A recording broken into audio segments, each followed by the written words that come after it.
Рыжей лисице около 2 лет. Из-за того, что она сейчас сильно напугана и кусается, точный возраст определить сложно. Когда в мессенджерах впервые появилась информация о ней, хозяева дали о себе знать, однако по сей день так и не предприняли никаких действий.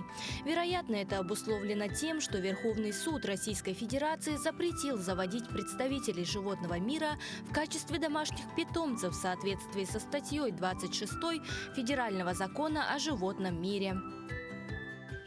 Сейчас лиса находится на карантине и ждет своих хозяев. Помимо нее в зоопарке живут еще 3 лисы.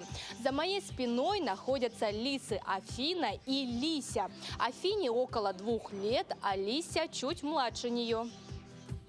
Карантин будет длиться порядка 2 недель. В зоопарке лиса освоилась и даже уже кусается, охраняя свое личное пространство.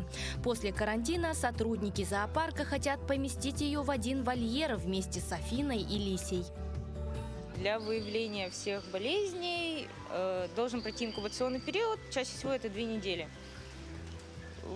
Она будет у нас здесь находиться, пока либо не объявится хозяин, либо она остается у нас здесь навсегда жить.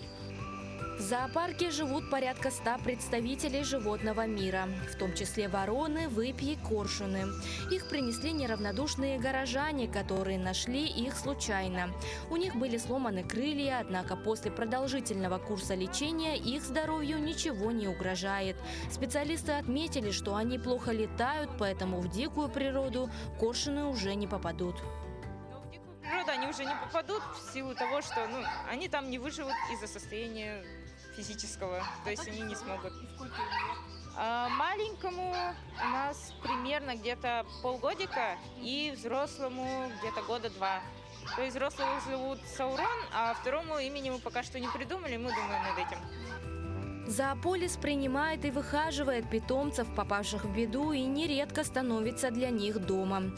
В основном же животных для контактного зоопарка заказывают из разных зоопарков и питомников. В истории лисицы надо надеяться на счастливый финал. Даяна Федорова, Семен Семенов, Якутск.